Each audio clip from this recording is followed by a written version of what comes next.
Once again, welcome to the Village Boy Academy, where we dish out information to you about how to run your business more profitably. Running business is not a tea party, I will say again. Today, we want to look at project appraisal as a litmus test, for starting a business or for backing on a particular project. You may already be in a business, then you might be thinking of investing in a particular project or the other, especially when you have alternatives. Most of the time you have your money and you have alternative projects, you have your money, you want to start a business, and you have options of 1 or 2, 3 kind of business. So you may wish to do a simple project appraisal to determine which one you should embark on or which line of business you should go for. When we talk about project appraisal, there are usually 2 sides to the coin. We look at the return, the rate of return, then you look at the risk. In previous edition, I spoke about the risk management in SMEs, and I listed some number of risks that every business, every project we have to grapple with. So it may look cumbersome, but then that is the reality of running business. So when we are deeply aware of all these factors, all these things, we are better prepared for them. When we are ignorant of them, we may be caught unawares, and we may not take the right decisions most of the time. When we talk about project appraisal, usually we have some techniques whereby you can appraise a particular project or business. The first and probably the simplest one is what we call accounting rate of return. Accounting rate of return, or ARR for short. This just measure the the net profits. After tax and everything, the percentage of it to the cost of investment. How much do you invest in the business, or how much do you invest in the project? So you now compare that accounting rate of return to your cost of capital. I know in most SMEs, the issue of cost of capital is a bit strange because sometimes you start your business from savings, from personal savings, or even sometimes you get gifts from people. Or people contribute their money for you to start your business. So because of that, you may not think in terms of cost of capital. But the truth is that every business has a cost of capital, because it's going to cost you to raise the money, to start the business. And if you don't have that one, you can actually apply the lending rates, as your normal cost of capital. It may be high in some instances, especially if the lending rate is very high. It may be average, or it may be lower in some instances where the lending rate is low. But if you think about, okay, what if somebody had lent me this money to start this business, how much interest will I be paying the person? So you can now take that as your nominal cost of capital to run the business. At the end of the period, accounting period, you look at what you have made, or if it is a project that is up to a year after the completion of or when you think, or when the project is not going to last for a year, you can estimate what income you will generate vis-a-vis the amount you invest in the business. Then you can determine your accounting rate of return. So when you compare this accounting rate of return to your cost of capital, any accounting return that is lower than the cost of capital, it means that you should not take that project, you should not do that business. Because it means you'll be earning less than you're investing, and that is not a good kind of business. What if your accounting returns and your cost of capital are the same? Okay, it means you're just going to break even, and you have, depending on your risk appetite, you may decide to or not to embark on that project. But if your accounting rate of return is higher than your cost of capital, then that project is good to that business is good to go for. And of course, when you are comparing different alternatives, different businesses, different projects, the one with the higher account rate of return become the best choice, the first choice, depending on the associated risk, which is something that you also want to take in the risk that is involved in that. So it is the simplest one to calculate. It's not that complicated. There are other issues about that, the limitations of accounting return and time cost of money and that. They are not concerned about that. The second appraisal technique is what we call payback period. Payback period is also very important. What you do with payback period is like, okay, if you are putting, let's say, a $1,000 to an investment, how long will it take you to recoup your money? And you have to compare what you are, the profit you are making on the business. So each year, the profits you make in a year reduce the amount you are investing in it. Let's say you put in like $1,000, just conservatively, and the first year you make a profit of, let's say, $200. Then the second year you make a profit of $300, making about $500 now. The third year you make a profit of, let's say, $400, that's making about $900. The fourth year you make a profit of like maybe another $400. So on and on, you have made a profit of $1,300. But the payback period will be like 1/4 year, because as a third year you made about $900. That's about 90% of the money invested back.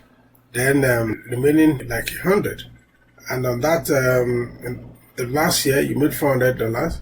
So which that 400 is like for the whole year. So if you divide that 400 by the 100 that is left, that will be 1/4. I mean, your payback period will be 3.25 years. So which means in 3 1/4 year you can get your money back. So that is the simple way to calculate it.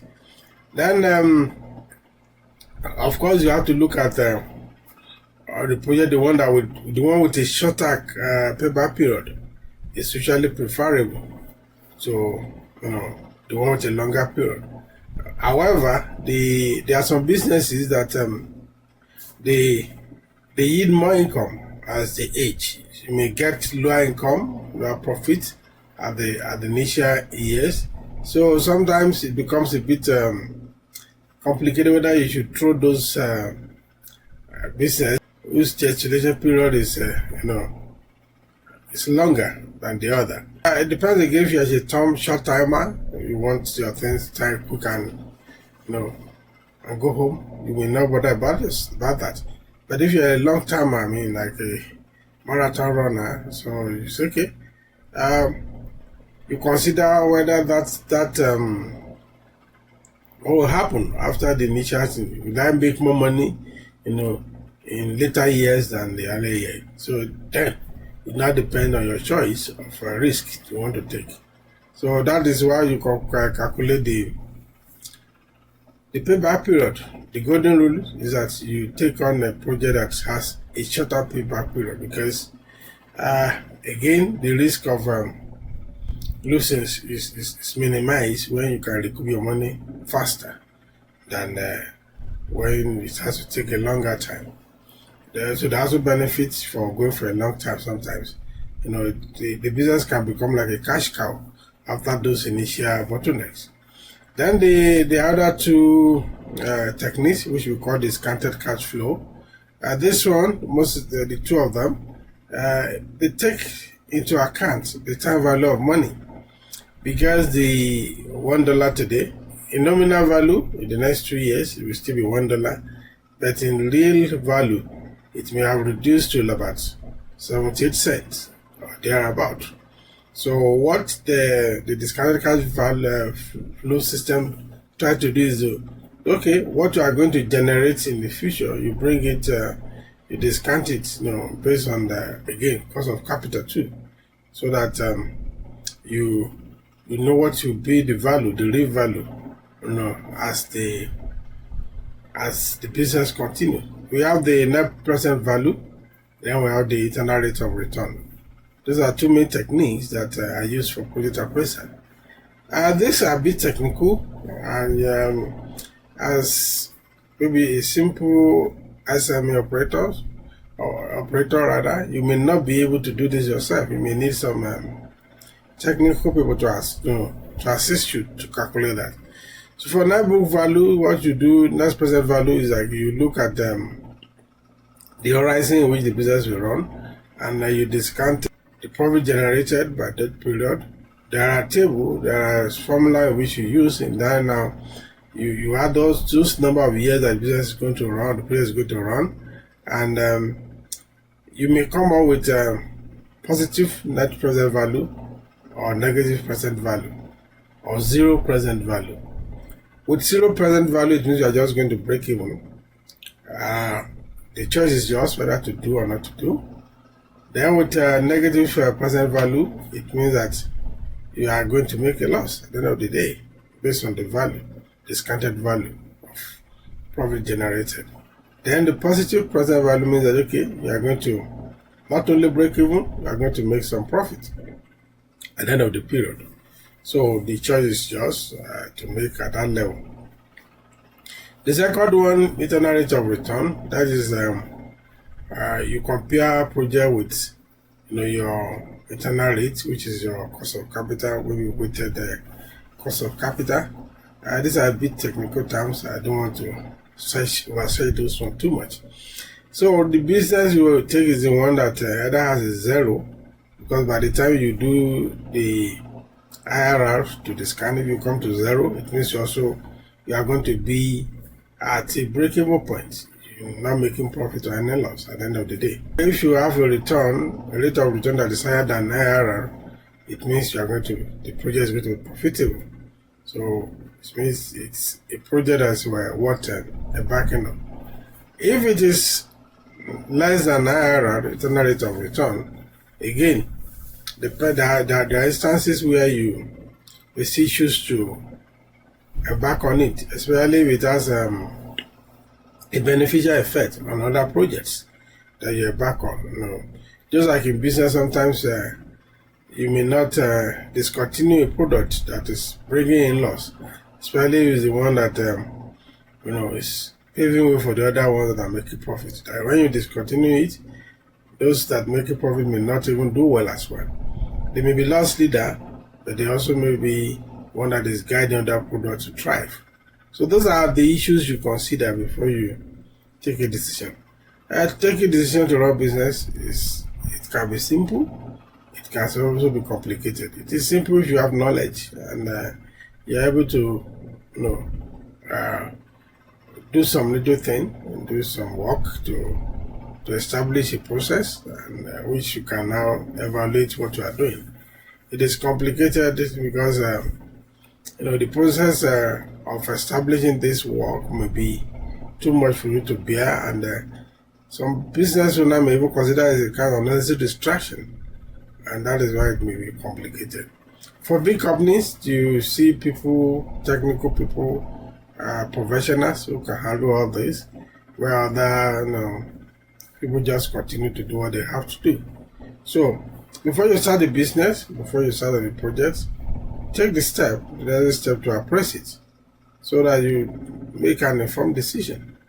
Also, let me also warn, because you are making a forecast here, which is not guaranteed to be as you have forecasted. It may be more, it may be less. In rare occasion, it will be exact, very rare, because as it is often said, nobody knows the future. But then, because you don't know the future, and if you don't do anything, it means you are priming yourself to fail. So you still have to do this part of planning. The fact that you are not sure of what the outcome will be should not stop you from planning. So if you don't plan at all, then failure becomes very easy.